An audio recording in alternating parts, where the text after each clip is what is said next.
चुनावों का माहौल जैसे जैसे नजदीक आ रहा है वैसे वैसे अब ठंड में भी सियासी गर्माहट दिखाई देने लगी है। बात अगर बरेली की करें तो फिलहाल नवाबगंज से भारतीय जनता पार्टी और समाजवादी पार्टी ही के बीच मुख्य मुकाबला होता हुआ दिखाई दे रहा है। जहां समाजवादी पार्टी से फिलहाल भगवत शरण गंगवार अपना खूंटा गाड़े हुए हैं, तो भारतीय जनता पार्टी से भी अब रमेश गंगवार ने आज यहाँ की रिछौला की जो सभा है उसके जरिए पूरी तरीके से चुनावी शंखनाद फूंक दिया है। अब बात करते हैं, यहाँ बहुत सारे लोग इकट्ठे हैं। हमारे साथ इस समय रमेश भाई मौजूद हैं। रमेश भाई, आज जो सभा हुई है उस पर आपका क्या कहना है?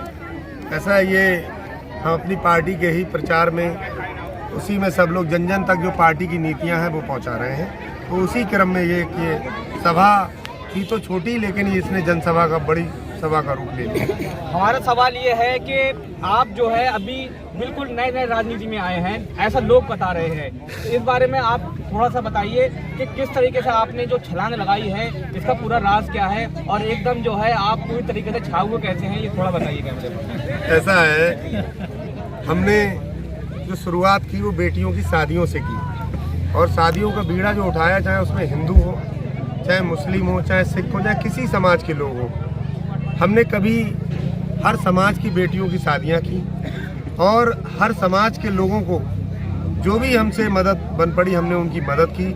तो इस तरह से ये सिलसिला बढ़ता चला गया, और जब सिलसिला बढ़ा तो लोगों ने कहा कि भैया अब आप राजनीति में आइए, और उसी वजह से हमने राजनीति में कदम रखा।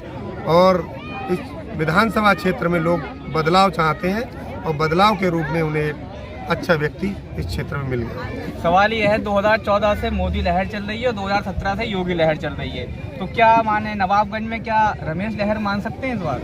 ये जनता बताएगी, हम अपने मुंह से कुछ। हमारा सवाल ये एक और है कि आप जो है भारतीय जनता पार्टी के जो चेहरे हैं मोदी और योगी, उनके दम पर चुनाव में जाना चाहेंगे या आप अपनी छवि के दम पर भी चुनाव में जाना चाह रहे हैं? नहीं, उनके दम पर भी और अपनी छवि पे।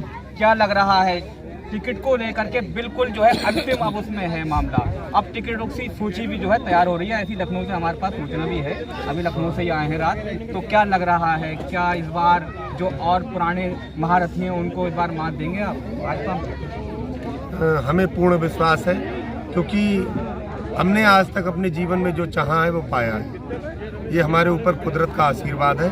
उसी क्रम में हमें पूर्ण विश्वास है कि हमें पार्टी से अपनी टिकट मिलेगा, और हम ही जो और पार्टियों के महारथी हैं उन्हें हम ही परास्त करेंगे। आज हमने आपकी सभा थोड़ी सुनी है, 10 मिनट तरीके से निशाना साधा है सभा पर। अराजकता थी, गुंडागर्दी थी, कोटेदारों से वसूली थी, जमीनों पर अवैध कब्जे थे। क्या लग रहा है नेताओं का ये शगल बन चुका है? ये सारे काम आपने गिनाए हैं, चाहे वो कोई सी भी पार्टी हो, क्या लीग से हट करके राजनीति करेंगे? राजनीति में फिर से वो वाला दौर लाएंगे जिस दौर में राजनीतिक नैतिकता होती थी, शुचिता होती थी, सफाई होती थी राजनीति में। नेता जो है सबसे पहले अन्य चीज़ों को मानते थे, बाद में आज जो है ज़मीनों पे कब्जे, इन लोगों से लूटमारी हो गई है। आप इसको चेंज करेंगे या आप भी सिर्फ आज स्पीच के माध्यम से लोगों को एक तरीके से मिसलीड कर रहे थे? नहीं, बिल्कुल इस नवाबगंज में नया बदलाव आएगा, और हमारी न पार्टी का कभी ये एजेंडा कि ज़मीनों पे कब्जे करो। ये समाजवादी का नारा था कि समाजवादी का नारा है खाली प्लाट हमारा है। तो हम लोगों का तो जो कब्जे थे वो छुटवाने का काम हम लोग करते हैं, हम लोग कब्जे का काम कराने का काम नहीं करते हैं। और हमारे बारे में इस क्षेत्र में, इस तहसील में, इस जनपद में आपने जानकारियाँ कर भी ली हुई बहुत जगह, और आपको जानकारी है भी कि हम लोग इस तरह के किसी लफड़े झपड़े में नहीं पड़ते हैं। और यहाँ की नवाबगंज की राजनीति में एक जैसे आदरणीय बाबू चेतराम जी का नाम लिया जाता है, उसी तरह वर्षों सदियों तक रमेश गंगवार का नाम लिया जाता है। फिलहाल एक एक्सक्लूसिव सवाल है, बहुत ही प्रोमिनेंट क्वेश्चन है।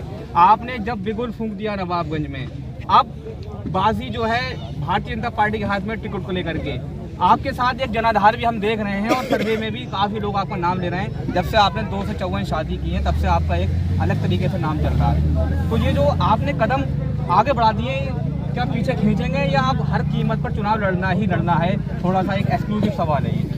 नहीं, अगर पार्टी टिकट देगी तो चुनाव लड़ेंगे, और पार्टी हमारे किसी और प्रत्याशी को टिकट देगी तो हम उससे चुनाव लड़ेंगे। तो आपने सुना, हमारे साथ नवाबगंज के एक बहुत बड़े समाज सेवी हैं, और फिलहाल भारतीय जनता पार्टी से बैटिंग करने के लिए पूरी तरीके से अब उतर चुके हैं। रमेश गंगवार का साफ कहना है कि भारतीय जनता पार्टी के टिकट पर ही चुनाव लड़ेंगे। हालांकि इनका साफ ये भी कहना है कि नवाबगंज में जिस तरीके से लूट मार और ज़मीनों पर कब्जे होते थे उनसे हट करके राजनीति की जाएगी और नवाबगंज में एक नैतिकता की और शुचिता की राजनीति को आगे बढ़ाया जाएगा। बरेली से समाचार भारत के लिए मैं Altamash Siddiqui. Hey there. Subscribe to my channel. And also press this bell icon. So you never miss any new updates, cause whenever we upload new video you will get a notification on your phone.